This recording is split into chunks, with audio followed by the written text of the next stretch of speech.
Good evening and welcome to Sports Today once again. It was not a good day for Punjab Kings off the field with KL Rahul being ruled out. Let's wish him a speedy recovery from all the team members of Sports Today. Also, I have with me Rajoshi Gupta, and both of us are going to summarize the match today. Welcome on board, Rajoshi. Hi, good evening, Anisha. It was just such a heartbreaking night if you were a Punjab fan. First of all, you lose KL Rahul to that appendicitis issue. Just hours before the game, right? We got to know he wouldn't play. Obviously, he was admitted to hospital. He had complained of a severe abdominal pain last night. You feel sorry for him. Just before this game between Punjab and Delhi, he was the orange cap holder. He was in good form. Punjab were looking confident, especially after the victory over RCB. Tonight it just didn't go their way. Mayank Agarwal, though you have to give him credit for the way he batted, but it was too much of a task. And we were talking about Dhawan Malan. Yes, it was his first game, didn't quite get going at any stage of the game, and the pressure on him as a batsman was just too much. Chris Gayle again, he didn't get too many runs either. So you feel bad for him, and also unbeaten 99. And just when you thought it was the last 2 overs, when you thought that he was accelerating towards his 100, didn't quite get that too. So yeah, tough night for Mayank Agarwal and Punjab Kings. Yeah. Also, see, it is a tough night for Mayank Agarwal, definitely. But Mayank Agarwal was named as captain of Punjab Kings tonight, and with with captaincy, he was also having some responsibility at the top of the over. And how well he performed, carrying through the innings, he performed really well. That you have to say.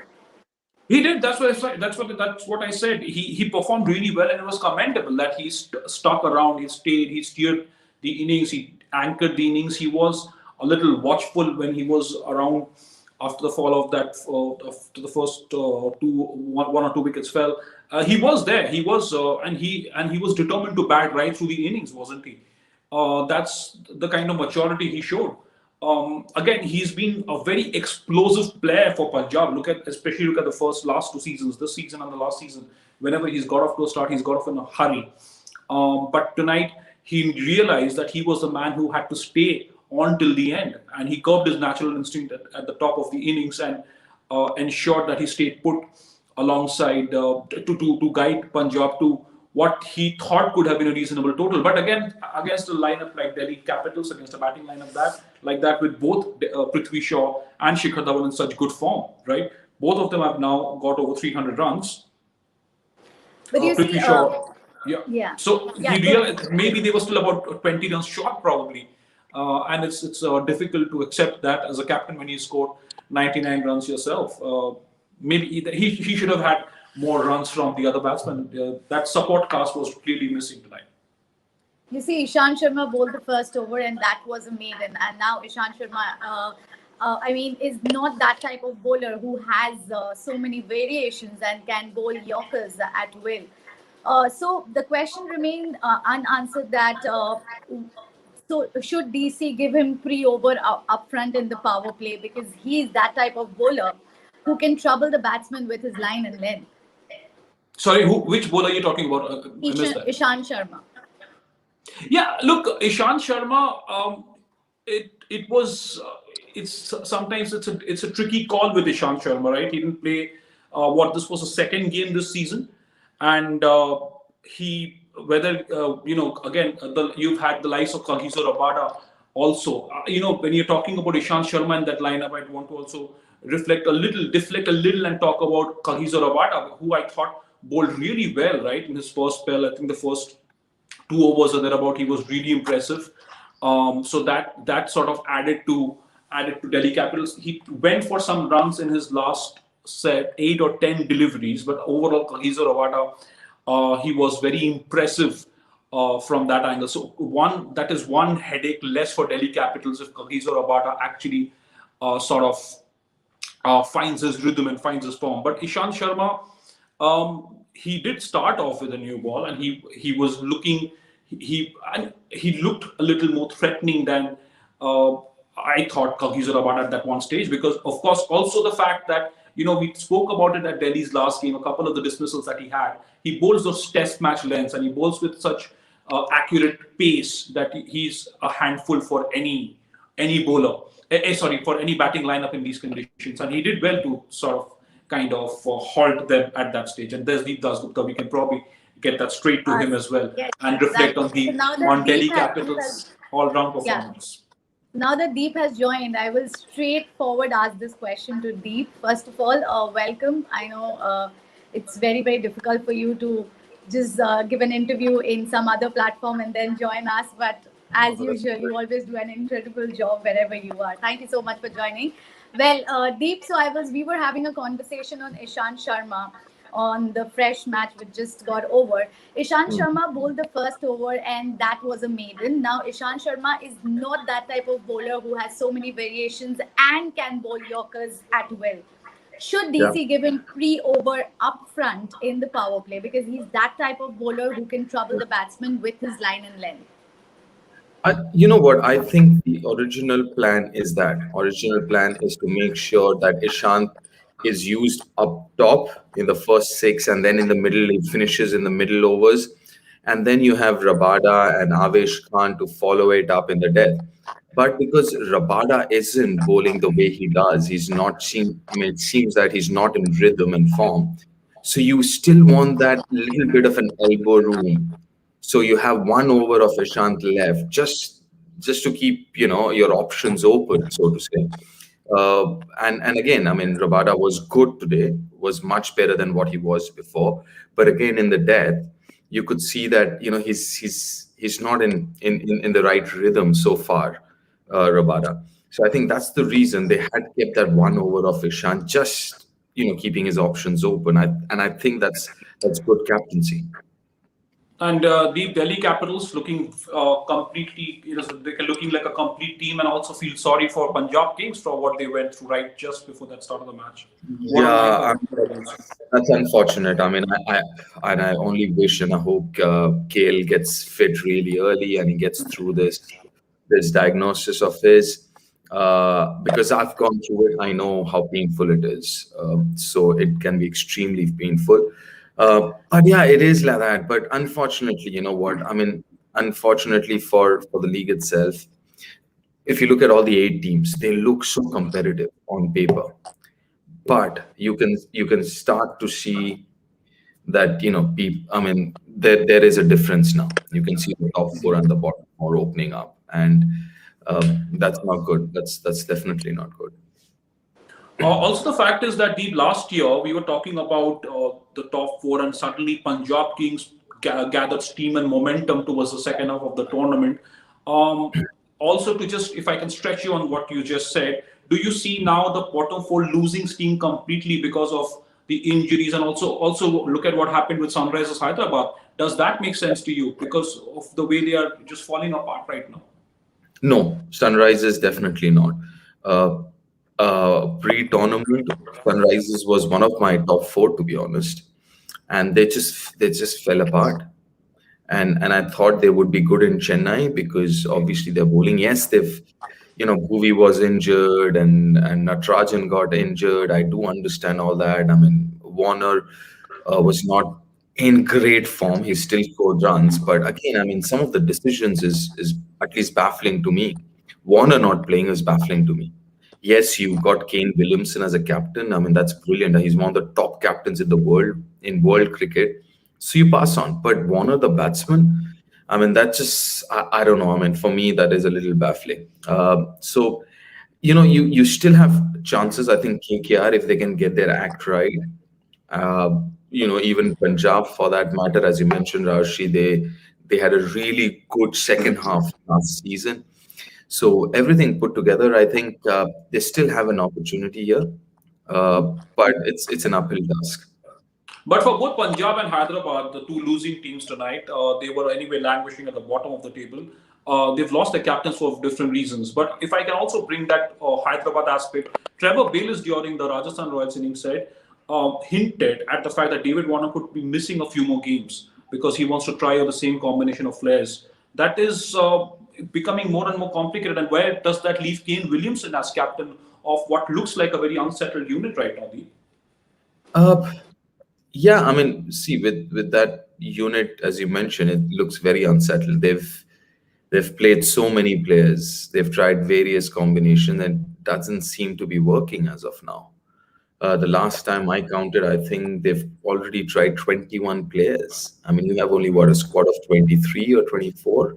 21 has already played this season. So that just tells you how that dressing room is.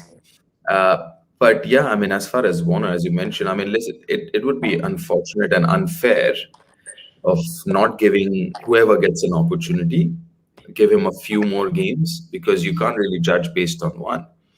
But again, I mean, Warner, the batsman, not playing him is I don't know. I mean, I can't accept that, and I find it very very difficult.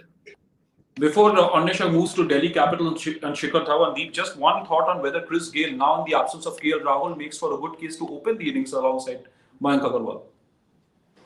Yeah, true. Rashi, I agree. I mean, you mentioned that in place of K. Rahul, if you have someone like him, Chris Gayle, to open, I know but the big question now is with also Nicholas Puran not playing, uh, there is only one keeper, which is Prab Simran, and then Pub Simran has to open. I mean, he's not a middle order batsman.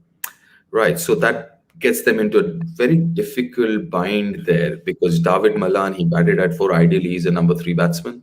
That's where he's found all most of his success in T20 cricket, in the top order. So now there is a decision to be made because if Puran is not playing, obviously Gale's not available. Prab Simran happens to be the only wicket keeping option they have. Also, when we talk about the day game until power play, Sunrisers Hyderabad were in the chase, but straight after the strategic timeout, you see Pandey got out, and then Hyderabad just lost the plot. Yeah, I mean, they were looking good. They were what, 56 or something, and 53 or 56 at that point in time. They were looking good, but again, the issue is when you're chasing down a huge total like 220, you can't afford to lose two of your set batsmen. You've got to have one set batsman all the time. And what happened with that is obviously you lost Manish Pandey the very next over. You lost Manish Pandey in the seventh, 6.1. And I think last over of the eighth over, 7.6, you lost Bairstow as well. So two set batsmen gone in 2 overs and then two new batsmen. Then obviously they would take a couple of overs to kind of settle in, maybe a few, overs, couple of overs of 6, 7 runs. And then suddenly the asking grade, which you started off with 11, suddenly goes to 13, 13 and a half. And that brings in a different proposition altogether for the batsman. And also, if you're looking at that SRH batting lineup, if you look at firepower, as in power hitting, see, teams like Delhi Capitals, they have in the middle order Rishabh Pant, Hetmeyer, astonished power hitters. Mumbai Indians, you have Pollard, Hardik. So you have power hitters. But when you look at SRH, so-called the power hitters, yes, there is Samad, but he's too young. He's too raw at this point in time. But the power hitters are at the top. Warner's not playing, so you're left with Bairstow. So you don't have power hitters. So you have to keep going at the asking rate from the first over itself. You can't wait and say, you know what, I've got Pollard. So even if it goes to 15 and over, I've got Pollard or I've got Stoinis or a Rishabh to kind of finish the game for me. SRH can't afford to do that. A team like SRH has to go with the asking rate from ball one. Yeah, also Butler, who was itching to make a mark in this tournament. And oh boy, what an innings he played, getting his maiden IPL century and striking clearly all over the park. Yeah, I mean, that was a superb. You know why I think that's a very good innings? Because you can break that innings up into two halves. The first half, he wasn't very fluent. He was 32 of 30, if I'm not wrong. But then he was patient enough and understand. He understood that he needs to be there, right? And he stayed there. Didn't take. He did take chances, but not too many of them. And he just waited for his time. And then the second half happened when he just went berserk. So you've got to give more credit than what it seems because of the way he paced his innings. He wasn't at his fluent best. by no stretch of imagination, especially the first half.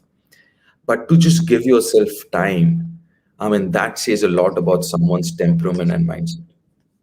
No, and he did in fact also say that he want that that's precisely why what Butler wanted to stick to his game. Yeah. But again on Sunrisers Hyderabad, even with the team selection, Mohammad Nabi for David Warner on a good Delhi pitch where we've seen lots of runs, comes in, bowls just that 1 over 21 runs. Who's taking all these calls?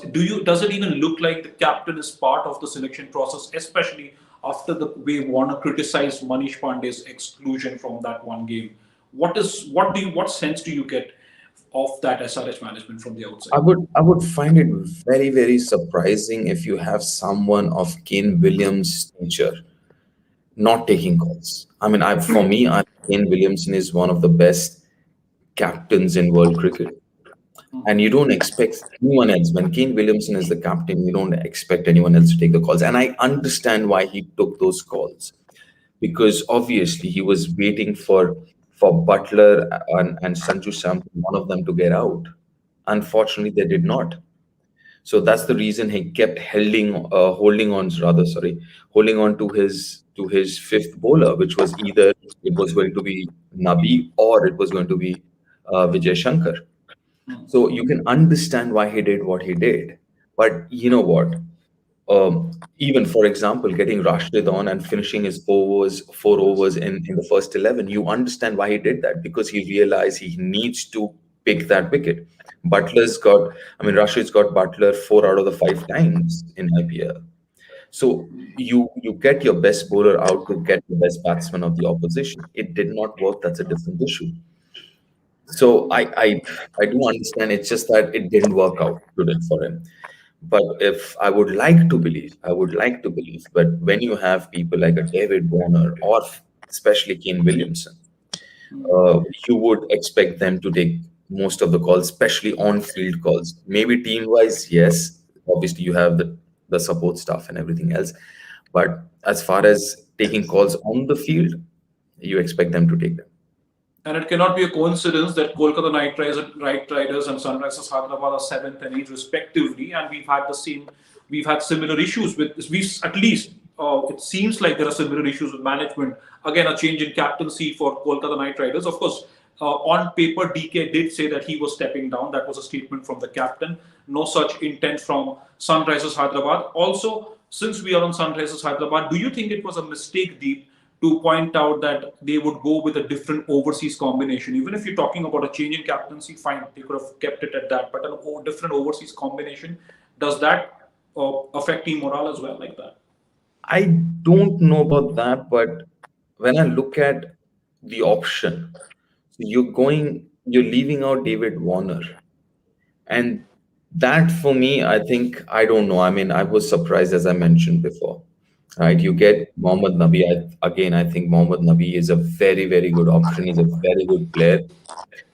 But when you have someone like Warner, and it's not that he's not getting runs. Yes, he last game he got almost run a ball or whatever, but it can't be his performance. I think there's more to it, just performance of David Warner. As you mentioned, Raj, a while ago, he did mention about wanting to play Manish, and his hands were tied or whatever. It wasn't his call. So I think there is more to it than just performance there, and that does not help a franchise, and especially when they're not winning. Also, Deep, what you rightly mentioned, that Rashid Khan bowling his quota of 4 overs in inside 11 overs. This has happened probably for the first time. And did this move of Williamson cost RR the match? I don't think so. Like I said, I mean, you can understand why Williamson tried. It's a gamble that you want to take because, like I said, I mean, that's your main wicket-taking bowler, and in the opposition, you've got two main batsmen batting at that point in time. You want to get rid of them, so you bring in your main bowler. It did not work. It would have worked. Last ball, I think of his last over, or was it his third over? Uh, I think it was Vijay Shankar fielding in the deep, and he should have gone for the catch. He did not. So, that's that. And when you see Sunrisers Hyderabad was sloppy in the field, they dropped Sanju Samson, and the review which they took was not necessary as Rashid Khan bowled True, true, I brilliant. agree. The ball So was, they yeah. took the DRS, they took the review for Yashasvi and they lost it. And when I first saw it, I had a feeling not the right decision to take. Okay, this is no disrespect to Yashasvi, but not the right decision at that point in time. I think it was a third over, if I'm not The wrong. third over units, yes. Yeah, third over. I was like, no, don't take it because save it. I mean, it was too early, it was very 50-50. So that was something that I was, but yeah, I mean, that was a huge ball, that Josh Butler leg before. That was out. That was, again, when I saw it for the first time, my thing was, wow, that looks straight. That looks straight. No, I know also Deep has to go, but thank you, Deep, for joining us quickly and, of course, reviewing and quite quickly analyzing these two games. So, of course, we look forward to having you over tomorrow. More excitement through the course of this IPL. Thank you, Deep Kasgupta, Thank for you. joining us quickly on this Bye. segment. Anisha, there's so much, thank you. There's so much excitement on these double headers, right? It's not just about the results at the end of the day. Yes, we have reached a tournament. We've reached a point in the tournament where you, like Deep said so rightly, that you can now properly segregate between the top four and the bottom four. And not surprisingly, then Delhi Capitals, Chennai Super Kings, Royal Challengers Bangalore, Mumbai Indians are looking so dominant. Mumbai Indians, by the way, they've won both their games in Delhi, and they're looking more and more comfortable in these conditions. So, but it's always good to see, even from a Punjab perspective, it's good to see the likes of Prab Simran Singh. He's such an energetic wicketkeeper. Harpreet Brar impressing again, especially when his other bowling colleagues got hit at that onslaught from Shikhar Dhawan. Shikhar Dhawan himself, he just keeps getting better. I mean, imagine Shikhar Dhawan, orange cap holder now. KL Rahul, unfortunately, not playing tonight. I don't know when he'll be back because he's obviously had to exit the bio bubble. He was the orange cap holder. Then there is Prithvi Shaw with over 300 runs. So it's the Indian cricketers, the superstars, the upcoming stars who are now beginning to really again leave their mark on the Indian Premier League, isn't it? So that's such a good side. And Josh Butler, we also talked about how important the IPL is from that international context as well. Josh Butler, after an really ordinary season, bounced back, and he did say that on Sports Today that the onus was on him and on the senior players and the younger players to gel well together and make a pitch for it. So hopefully for Rajasthan Royals, they'll make some impact as well, and it's good for us, right? We want just a lot of excitement and we want to see MS Dhoni, we want to see Rohit Sharma, Virat Kohli, we also want to see someone like Sanju Samson stepping up. And who knows, could be the underdogs story heading into the playoffs. Who knows, right? There's plenty of cricket left, right in the midway of the 2021 IPL. Honestly, I think we should close it on that note with plenty of inputs from Deep on the David Warner conundrum, what's going on in Sunrisers Hyderabad, and also, of course, Kolkata Knight Riders. They'll